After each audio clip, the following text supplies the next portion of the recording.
जय गुरुदेव सर्वांना. गुरुपौर्णिमेनिमित्त गुरुजींचं दर्शन घ्यायला आलो होतो. काही 3-4 क्युरीज होत्या, प्रश्न होते. म्हणून गुरुजींना मी म्हटलं की थोडा गुरुजी तुमचा व्हिडिओ बनवतो, सर्व साधकांना आपल्या त्याचा बेनिफिट होईल. आता समोर जे दिसत आहेत ते माझे गुरुजी आदरणीय प्रभाकरजी तरटे सर. गुरुजीच म्हणतो आम्ही त्यांना. निसर्गोपचार तज्ज्ञ डॉक्टर आहेत आणि आम्ही त्यांना नॅचरोपॅथीचे भीष्म पितामह म्हणतो. म्हणजे कारण तेवढं नॉलेज त्यांच्याकडं आहे. गुरुपौर्णिमेनिमित्त दर्शन घ्यायला आलो होतो आणि मग गुरुजींना मी म्हटलं की गुरुजी मसाज संदर्भात कुठलं तेल वापरायला पाहिजे असा माझा प्रश्न होता. की मसाज आपण जी करतो लहान मुलांची, स्त्रियांची, पुरुषांची, तर कुठलं तेल कुठल्या ऋतूमध्ये किंवा कुठल्या याच्यात वापरायला पाहिजे असा माझा प्रश्न होता.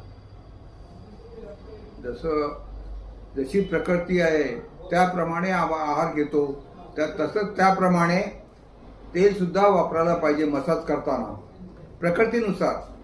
लहान मूल आहे त्याच्याकरता खोबऱ्याचं तेल वापरलेलं फारच चांगलं. मध्यम जे वयाचे असतात त्यांच्याकरता तिळाचं तेल वापरलं गेलं पाहिजे.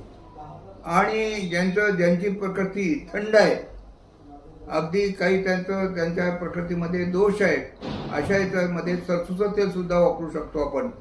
सरसूचं तेल जनरली थंड लोकांना वापरलं पाहिजे. ज्यांची प्रकृती पित्ताची आहे त्यांना वापरू नये.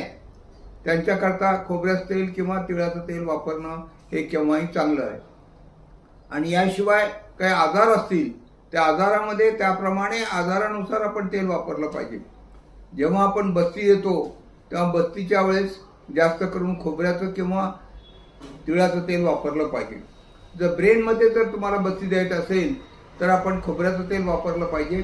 आणि जर इतर ठिकाणी वापरायचं असेल तिळाचं तेल किंवा सरसूचं तेल वापरणं केव्हाही चांगलं. अशा प्रकारे तेलाचं मसाजचं महत्त्व आहे. आणि मसाज करताना केव्हाही माणूस जे आहे ना, काय त्याला दोष आहे हे लक्षात घेऊन मसाज केली पाहिजे.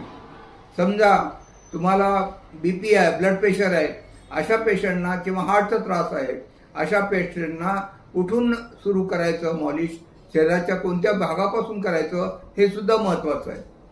समजा ब्लड प्रेशर असेल तर आपण केव्हाही शरीराच्या वरच्या भागापासून सुरू केलं पाहिजे. जर ब्लड प्रेशर नसेल तर पायापासून सुरू करायला पाहिजे. रक्त हृदयाकडे जाऊ नये याची काळजी आपण ब्लड प्रेशरमध्ये घेतली पाहिजे, ज्यामुळे त्याचं ब्लड प्रेशर वाढणार नाही. त्याचप्रमाणे हृदयरोग सुद्धा असलं तर याचप्रमाणे आपण मॉलिश केली पाहिजे. वरून मॉलिश सुरू करून खालपर्यंत केली पाहिजे.